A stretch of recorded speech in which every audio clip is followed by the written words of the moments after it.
Voy ahora a hablar un poco de lo otro decreto ley da educación inclusiva. Por eso, lo referencial de educación, que significa lo que hacen los alumnos a la escuela, lo perfil dos alunos a la saída, después las cuestiones de lo currículo y ahora las cuestiones de educación inclusiva. Lo que teníamos era un sistema de integración. Todos estaban na escola, uns aprendiam, outros não. E porquê que alguns não aprendiam? Porque não eram capazes, porque não queriam, porque as famílias não se importavam. Sempre a culpa do niño. Por isso, se eu era professora de história e eu ensinava história, se um aluno não aprendia história, o problema era dele. Por isso, tinha que sair, tinha que ter um programa alternativo, mais fácil. Tinha que ir aulas de apoio ou fazer outra coisa, porque a história não, na cabeça não dava. Mas todos estavam na escola, porque a escola era democrática, por isso recebia todos. Mas depois também separava dentro. Sim, sim. Se segregava dentro da escola, e por isso se fazia muito modelo clínico, que era que se classificava. Este autista não pode estar na sala porque se vai complicar tudo. Sim. Este é surdo, tem que ter um professor de língua gestual portuguesa, então não pode estar aqui. Sim, surdo. E por isso se classificava o aluno, dizia este pode, este não pode. Então era um sistema de classificação e ficava à parte. Mas dentro da escola, tudo funcionava dentro da escola. O que a nova lei da educação inclusiva diz é que a educação inclusiva é para todos. Porque todos, num determinado momento, vão ter uma barreira que lhes impede de chegar às aprendizagens. Então, o que temos que identificar não é o problema do niño, é qual é a barreira. Qual é a barreira que lhes impede. Que impede. Então, vamos fazer um trabalho interdisciplinar para identificar a barreira e baixar a barreira. E, por supuesto, por vezes pode ser um apoio, sim, mas vamos tentar que o apoio seja dentro da sala, dentro da classe. Isso é a base. Por vezes não é possível, por vezes não é. Temos casos muito complicados que não é mesmo possível, é melhor que não esteja na sala. Mas a base é que precisam todos de conhecer quais são as barreiras e não, o problema não está no aluno, está nessa barreira que tem que ser trabalhada. Por isso, esta visão inclusiva, acima de tudo, centra-se numa intervenção temprana.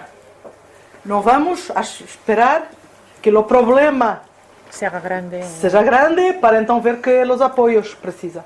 Vamos fazer uma intervenção temprana e, acima de tudo, ver de que forma todos os alunos podem acessar ao currículo, porque o currículo é para todos. Por isso, adaptações significativas no currículo são exceção. Excepciones. As adaptações, ¿no? Adaptações curriculares significativas, o sea, importantes son excepción. Que se haga una adaptación curricular es una excepción. Como tal, a inclusão parte do direito universal à educação, tem em conta a diversidade, o princípio da equidade, todos têm direito, precisa muitas vezes de personalização, tem que ser flexível, e parte deste princípio do direito à autodeterminação. A participação dos pais, das famílias, é importante. E interferência mínima. A interferência só mesmo quando necessário. Isto é uma visão completamente diferente daquilo que tínhamos. Tínhamos uma lei anterior que era muito clara na proteção dos alunos com deficiência e só olhava para dos alunos, estes têm deficiência, então têm direito a apoio. Solo os alunos com deficiências eram, ¿no? Eram vistos à parte, não? Exato. Por isso, agora, esta oportunidade para todos os estudantes, todos. E essa se o currículo será um processo difícil, Este vai ser um processo ainda mais demorado. Mas o que importa é manter sempre o discurso. Não se pode ceder pelo cansaço. Não se pode. Hay que insistir. Sempre insistindo, sempre insistindo, sempre insistindo. Isto já é falado disto. Vou só parar aqui um pouco para esta abordagem multinível. Esta abordagem multinível significa que aqui estão todos os alunos. Então dividimos no que chamamos medidas de apoio universais, seletivas e adicionais. Significa que todo aluno, num momento qualquer, vai precisar de uma destas medidas. Las universales, la gran mayoría, se trata dentro da sala de aula, com o próprio professor, nesta lógica da flexibilidade e nesta lógica de fazer um desenvolvimento curricular e uma gestão do currículo. E por isso podemos fazer adaptações mínimas da decisão do próprio professor. Nestas seletivas, estamos a pensar, por exemplo, no aluno, e em Portugal acontece cada vez mais, alunos imigrantes que chegam em qualquer altura do ano e que não falam português. Então é necessário uma medida seletiva, e isso também se discute muito. Se este aluno precisa de ter um curso intensivo de português fora, ou se vai estar, mesmo que não compreenda, vai estar, e depois tem aulas particulares dentro da escola, apenas para reforço da gramática, sintaxe e por aí. Mas está em toda, está convivendo, se relacionando. Isso se discute ainda bastante, porque estamos recebendo cada vez mais imigrantes que não falam português. E os recebemos a qualquer momento. Sim, qualquer momento do ano. Qualquer momento do ano estão chegando. Antigamente vinham muitos para Lisboa, vindos do Brasil, de África, mas falando português. Agora não. Vêm da Índia, Paquistão, Bangladesh, da Síria, de outros países. Muitos não falam nem português, claro, nem inglês. Nem inglês. Por isso é um processo complexo. E depois as medidas de apoio adicionais, que são então para situações específicas de alunos com multideficiência e algo assim, que tienes apoios próprios, mas a lógica é uma lógica multinível. Significa que um aluno pode estar num determinado momento aqui e depois já não precisa, porque o problema da classificação dos alunos é que recebias um relatório no início dizendo que eras autista e ias ser autista para sempre, por isso não ias aprender nunca nada. Ou tinhas um problema qualquer de déficit cognitivo que te era dito no pré-escolar e o relatório te acompanhava para sempre. Por isso, agora o que nós outros temos, chamamos relatórios técnico-pedagógicos, e esses relatórios técnico-pedagógicos só existem durante o período em que se está trabalhando algo específico. Termina, lo fazemos desaparecer. Não, o problema está resolvido, o relatório se arquiva. Se acaba. Não vai seguir com o aluno. E para isso é obrigatório todas as escolas terem o que chamamos equipas multidisciplinares para a educação inclusiva. Que é isso? É uma mudança enorme, porque até agora o que tínhamos era professores de ensinança especial. E tudo era da responsabilidade dos professores da ensinança especial. Significa que esses professores tinham seus dossiês com todos os relatórios e que sabiam, acompanhavam aquele aluno e no início do ano se apresentavam junto dos outros professores desse ninho que vai começar agora, tem este, aquele e aquele outro problema. E por isso todas as semanas eu vou a trabalhar sozinha com este aluno, porque ele precisa de meu apoio técnico que só eu sei dar. Agora não é assim. Uma equipa multidisciplinar que tem professores de educação, mas que tem outros professores e outros técnicos. O psicólogo também está. Então vamos ver durante quanto tempo aquele aluno vai precisar de um apoio. Um mês é suficiente, termina. Por isso não tem nunca classificação. Quando termina a necessidade que tinha, passa a ser como todos os outros. Esse histórico não se mantém. ¿Están dentro de escuela ordinaria o hay centros específicos? No, escola ordinaria. Praticamente no temos. Todos los centros, todas las escolas de educación especial que había en Portugal se transformaron en centros de recursos. Significa que los niños no están lá, estão na escola. E aquilo que hacemos é serviços que vêm desse centro de recursos. Por exemplo, precisa de terapia da fala. A escola, por vezes, não tem um terapeuta. Logopeda. Maioritariamente não há terapeuta da fala numa escola. O que tienes são centros de recursos regionais e que te precisas, porque um niño tem uma fenda palatina e então precisa de terapia, enquanto não é a cirurgia feita, então pedes o centro de recursos, o Ministerio paga as horas que é necessário e o técnico vem à escola. Esses centros de recursos eram as antigas escolas de educação especial, para onde iam as crianças com a DEF. Agora não. São muito raros, muito raros.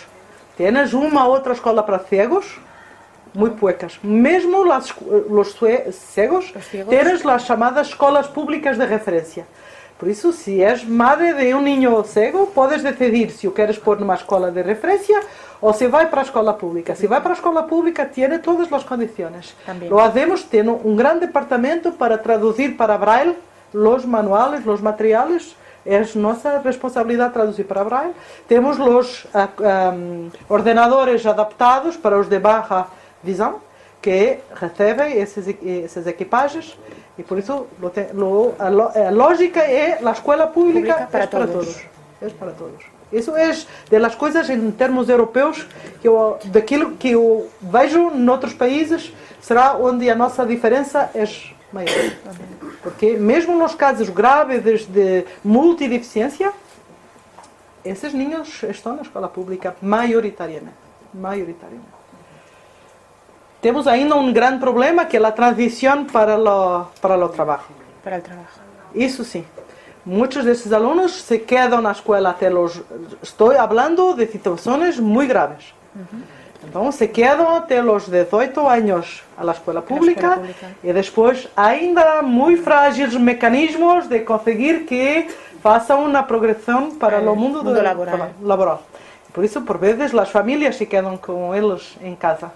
Que é dramático para muitos deles, que durante 18 anos estiveram na escola pública com todas as condições e depois vão para casa, porque não houve uma transição para a vida profissional. Isso é uma área que estamos falando e dando condições para fazer esses planos de transição e que estamos tentando que estas equipas multidisciplinares que comecem aos 15 anos a planear esse tal plano de transição para o mundo do trabalho, com associações, com organismos da segurança social que os vão receber, mas essa é ainda uma zona frágil, porque por vezes é necessário recursos financeiros para o fazer, é preciso incentivos para o mundo laboral. Muito bem, por isso acho que muitas dessas coisas já he hablado. He hablado daquilo que são os recursos humanos específicos que estão na escola pública, aquilo que é a equipa multidisciplinar que apoia a educação inclusiva e depois recursos específicos que existem na comunidade. Estava falando dos CRIs, Centros de Recursos para a Inclusão. Falo da Comissão de Proteção de Crianças e Jovens, que muitas vezes trabalham diretamente com situações do ponto de vista social mais frágil. É preciso convocar estas comissões porque as famílias estão destruturadas e precisam de mais apoio. E temos também algumas dificuldades, mas estamos fazendo trabalho com a saúde escolar, trabalho com o Ministério da Saúde para que tenhamos uma educação de qualidade para as questões de saúde. Também ainda é uma zona frágil, mas todas as escolas têm algum trabalho nesta área. É obrigatório. Por vezes, o desenvolvimento é maior, noutras a educação de tipo... E temos estas equipas que são muito importantes, que são de intervenção temprana. Significa que são sinalizadas à nascença os niños con problemas graves ou famílias muito destruturadas. Entonces temos um trabalho que é feito por la educação, la saúde e la segurança social. São equipas locais. Temos equipas por todo o país que acompanham as famílias. Significa que temos centenas de professores em mobilidade que visitam as casas de niños que todavía no han sido escolarizados. Exatamente, que não han sido escolarizados. Todavía no. En previsión.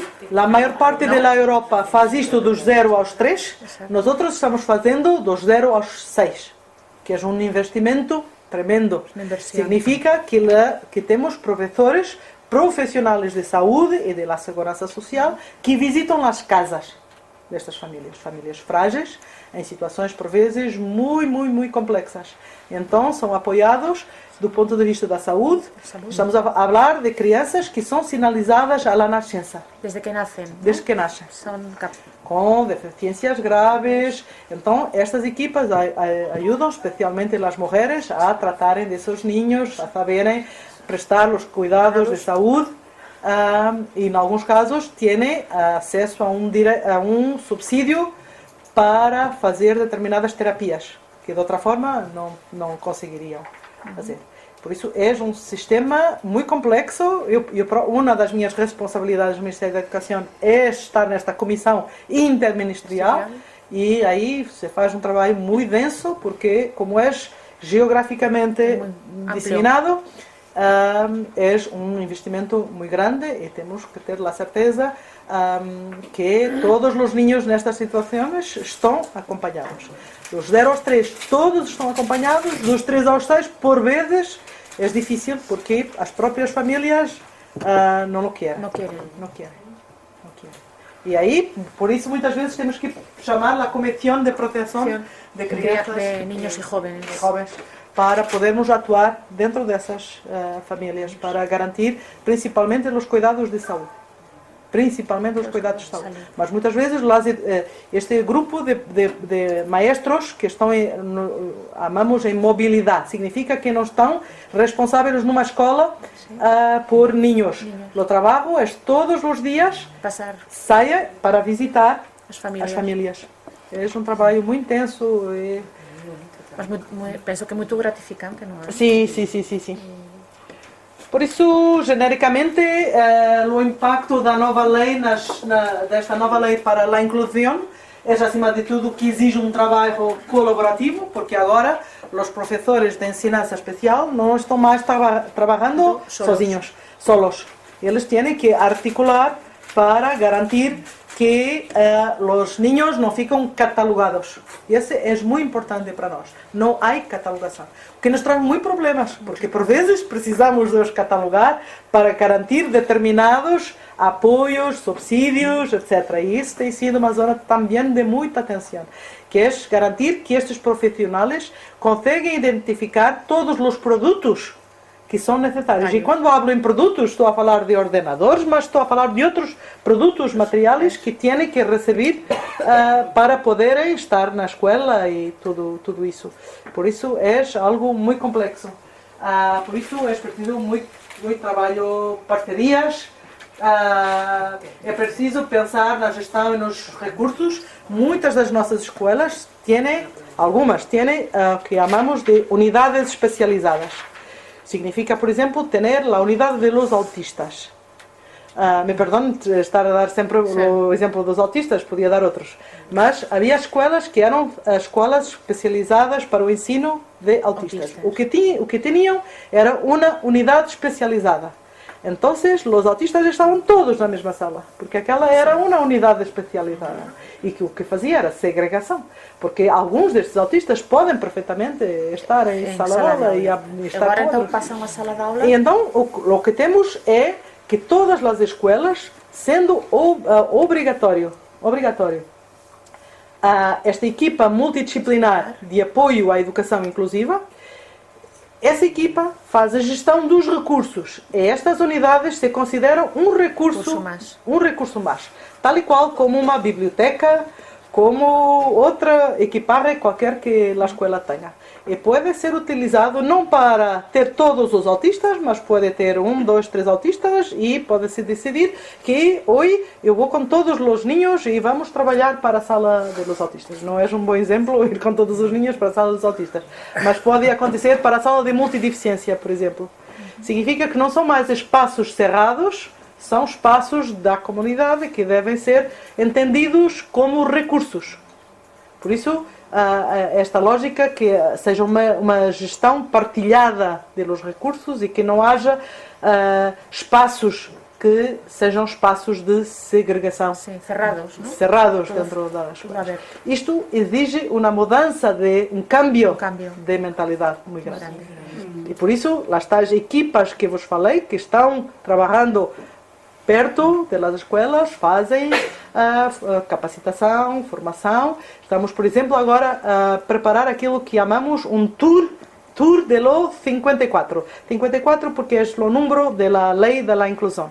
Temos as duas novas leis, saíram no mesmo Diário da República, que é a lei 54 da inclusão e a lei 55 do currículo. Foi de propósito que quisemos que elas saíssem em conjunto, seguidas. Então, vamos fazer um tour para o 54. Significa o quê? Que durante 1 mês e meio, todas as equipas vão percorrer o país todo e que vão fazer? Vão levar casos práticos, situações concretas para os professores trabalharem em sistema de roleplay. Vamos imaginar que este caso estava aqui. Então, como é que se organizavam para lo resolver? Tive a fazer com a minha equipa, na direção-geral, fizemos a simulação. Organizei os técnicos todos e disse, bom, agora temos estes casos. Foi uma discussão, porque um achava que se resolvia assim, outro se vosotros não sabem resolver, como querem depois que os professores lo hagan? Por isso, primeiro os discutimos, os casos muito diferenciados, e agora esse tour vai percorrer todo o país, visitar todos os agrupamentos, colocar esses casos e dizer, bom, e se fosse este caso aqui, como o farias? Provavelmente aqui farias de uma forma, no outro local farias de outra forma. Algum certo, algum errado? Provavelmente não, porque vai depender dos recursos que tienes, da preparação, então vais precisar de mais capacitação, ou está tudo bem, compreenderam? E obrigatório, nestas capacitações, tem que estar obrigatório, é mandatório, que esteja o diretor. Tiene que estar. Não pode mais estar solamente na parte administrativa. Tiene que compreender a natureza destes problemas e compreender que a maneira como faz a gestão, como se hace a gestão dos recursos, também tem que o implicar. Porque muitas vezes a forma como o diretor faz a distribuição dos recursos vai ter muitas implicações no trabalho que se faz. E por isso cada vez mais chamamos os diretores para terem esta abordagem mais pedagógica e menos administrativa da forma como os recursos são geridos. E por isso, já que estou quase concluindo, que é resumo, dizer que temos empezado com uma referência para a educação, documento simples, que foi muito interessante porque foi muito consensual. Teve em discussão pública, é muito difícil dizer que isto não está bem. É muito difícil, porque é simples, sintético, e por isso foi muito consensual. Isto foi o primeiro e dissemos, muito bem, agora que temos que mudar para que todos os alunos, independente daquilo que é o seu contexto, para que possam alcançar assim. Então foi preciso mexer no currículo e atrás do currículo uma nova lei para a inclusão. Por isso, estas são as peças que para mim considero fundamentais. Claro que poderia falar com vosotros da Estratégia Nacional de Educação para a Cidadania. Essa é uma outra peça muito importante, que é a questão de todos os agrupamentos têm que ter uma estratégia local de desenvolvimento para as questões da cidadania. E dentro desta estratégia temos dimensões que são obrigatórias, desde as questões para a sexualidade, para as questões de género, entre outras, das questões de sustentabilidade ambiental, todas aquelas questões que sabemos que são importantes trabalhar com nossos jovens. Por isso, trazer para a escola muito esta ideia de que não estamos apenas na escola para a construção de um conhecimento, Sendo que para nós há uma grande valorização, porque as primeiras críticas que recebemos foi: muito bem, agora vão à escola para tudo, menos para aprender. Vão à escola para a cidadania, vão à escola para a inclusão, vão à escola para tudo. Agora, para aprender, já nunca mais ninguém vai aprender nada. E depois não vão saber fazer nada, porque não aprendem nada. E aprender como é possível. Meu filho não aprende, está fazendo outras coisas, não vejo ele a estudar matemática, está a fazer projetos disto e daquilo. Sim. Porque há muito ainda esta ideia de que só se tens um livro à tua frente, e se o livro diz matemática, é que estás aprendendo matemática. Porque se não diz matemática, é impossível estar aprendendo matemática. Isso são, enfim, as tensões que vamos ter. E pronto, o que eu estava dizendo neste resumo do que vos trouxe, mas claro que vos podia trazer muitas outras iniciativas que estamos tomando. Plano Nacional de Leitura, Plano Nacional das Artes, muita aposta em clubes de ciência nas escolas, muita aposta em desporto escolar. Ou seja, aquilo que esta equipa do Ministério traz é esta visão mais ampla que a escola é para todas as áreas e que todas as áreas são importantes, nomeadamente toda a componente do desporto, toda a componente das artes e a componente da cidadania. São tão importantes ou mais do que o currículo, vou chamar tradicional, porque o currículo tradicional tem que vir a estas áreas e não o inverso. Por isso, se eu pensar uma escola centrada na promoção das artes, então vamos a ver como é que estes ninhos, afinal, também desenvolveram competências matemáticas, competências leitoras, competências de cidadania, tudo a partir de um projeto que é um projeto de artes, artístico. Isso foi a grande diferença que estamos tentando também numa lógica de diálogo com as famílias, porque não há dicho isso, mas muitas vezes famílias que têm crianças com deficiência preferem tê-los nas unidades especializadas com os apoios diretos. Não sei se me há hecho compreender. Es mucho más sencillo para ellos que levarlos. Sí. Mi hijo tiene que estar con su profesora y no puede estar en otros locales, porque eso no es bueno. Muitas vezes nos confrontamos com esta visão para que as famílias que, compreendo, querem proteger seus ninhos. E pronto, dizer-vos que isto é um processo que precisa de contínua supervisão, porque não é suficiente ter buenos documentos. Puedes ter os melhores documentos, mas na prática as pessoas continuam fazendo, porque, como costumamos dizer na direção geral, os professores sobrevivem a las políticas. Sí. A escola sobrevive a las políticas. Por isso podes ter as melhores ou as piores. E a escola vai levando. Por isso é preciso um contínuo trabalho que fazemos com este fomento de proximidade e não na lógica de ir à escola dizer como se faz, mas indo à escola para dialogar.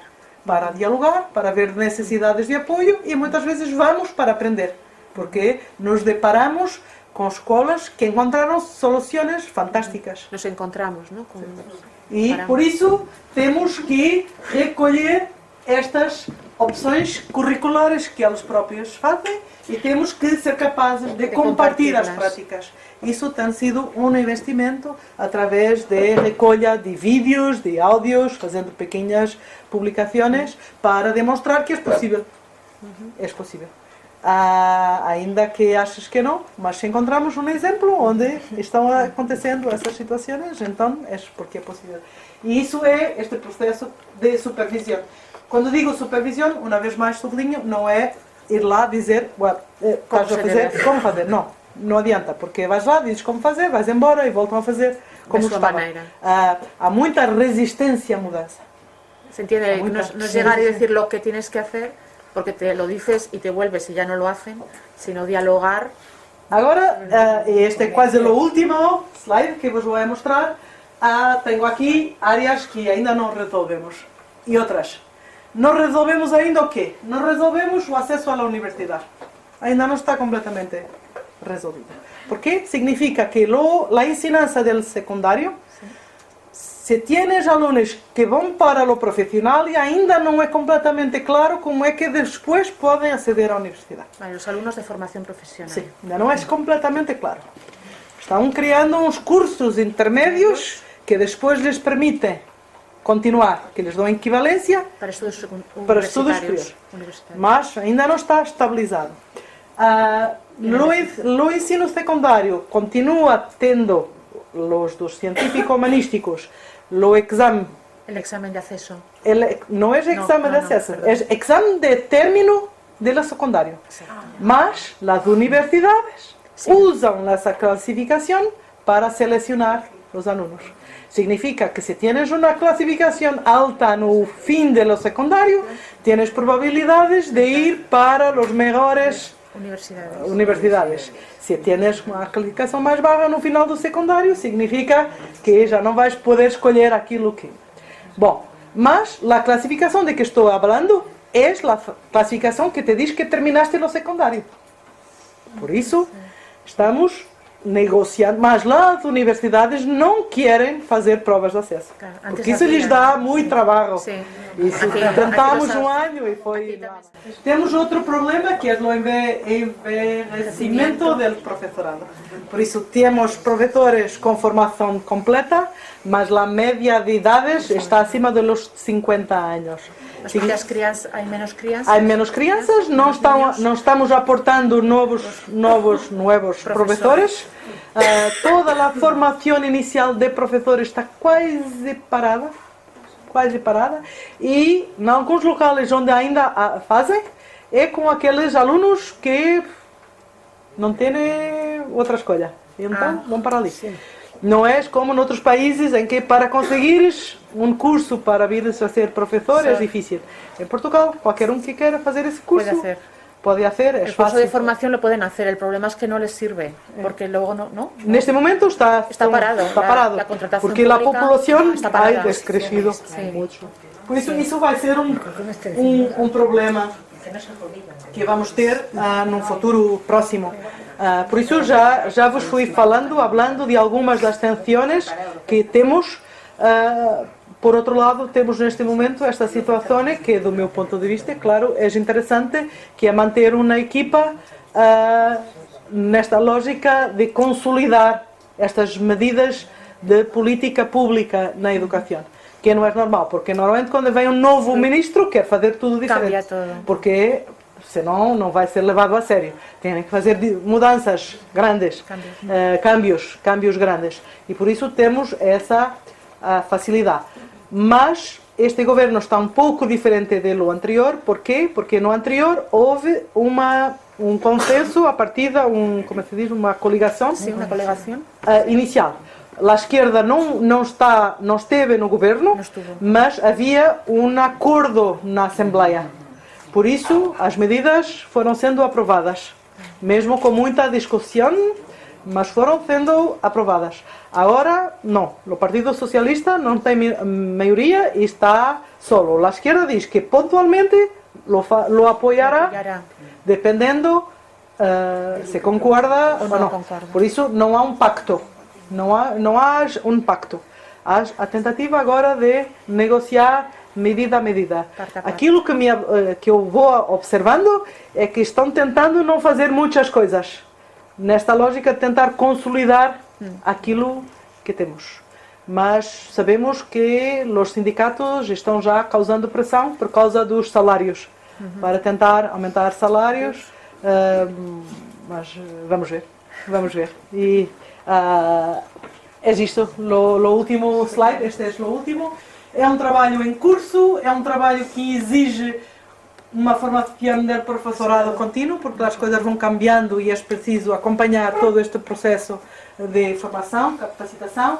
Esta supervisão contínua, que é ir ajustando aquilo que não está saindo tão bem, e as redes de colaboração. Muitas vezes já temos escolas que vão colaborando umas com as outras e que se vão fazendo um desenvolvimento muito interessante e por isso é preciso dar tempo também. Tempo em simultâneo também pondo alguma pressão, porque se não pões pressão, Então a tendência é voltar a fazer como já fazias. Sí. Dejando tiempo, ¿no? Pero presionando al mismo tiempo, sí. para que la gente no se relaje. Exato. É isto. Terminado. Ok. Muchas gracias. Obrigada. E agora posso esclarecer a questão da...